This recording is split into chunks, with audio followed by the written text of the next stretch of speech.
May nagpakita po sa akin kani-kanina lang ng isang video na di umano'y maisog na convention sa Los Angeles, California, kung saan nagpalabas po sila ng isang video na ang gusto po nilang palabasin, ito po ay video ng ating Pangulo na may ginagawang hindi kanais-nais. Pero kitang-kita po dito sa video na hindi po yan ang ating Pangulo. Peke po ang ginawa nila na video at obvious po na ito ay gawa-gawaan lamang. Ngayon, maliwanag na po sa akin, mga kababayan, na meron po talagang matinding plano na i-destabilize po ang ating gobyerno. Nag-umpisa po ito sa mga fake na mga news tungkol po sa Armed Forces of the Philippines at Department of National Defense.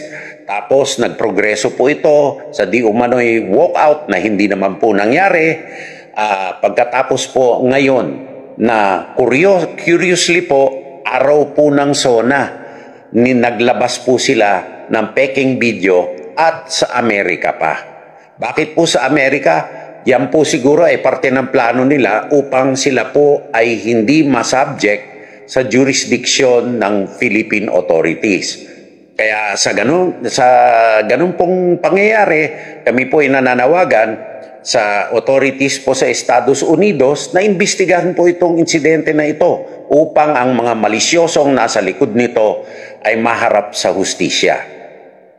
Kami naman po sa Department of National Defense, 10 ng lahat ng ahensya, kaanib na po ang Armed Forces of the Philippines, ay naninindigan na solido sa likod ng liderato ng ating Pangulo, President Ferdinand Romualdez Marcos Jr., ang constitutional chain of command at ang ating saligang batas. Etong mga isip-batang mga attempt na mapahina ang ating saligang batas at mga institusyon ay mariin po naming tututulan at lalabanan. Kami po ay makikipag-ugnayan at makikipagtulungan sa lahat po ng ahensya ng gobyerno upang masugpo itong mga nasa likod nitong hindi kanais-nais at karumal-dumal na plot na ito o mga gawain na ito na at kung ito ay may kaugnayan sa mga iba't ibang mga puwersa na hindi kanais-nais. Susugpuin po natin ito at hindi po pwede na magwatak-watak ang ating republika sa mga swapang na pamamaraan o makasariling paraan na ganito.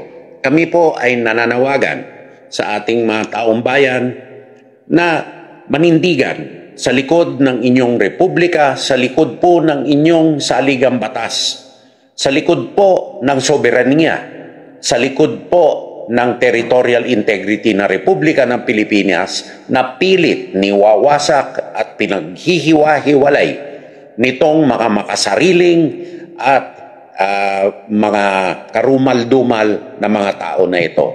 Kundinahin po natin sila at kami naman po ay gagawin po lahat upang masugpo ito. Marami pong salamat mga kababayan at mabuhay po ang Pilipinas, mabuhay ang bagong Pilipinas, mabuhay ang Pilipino.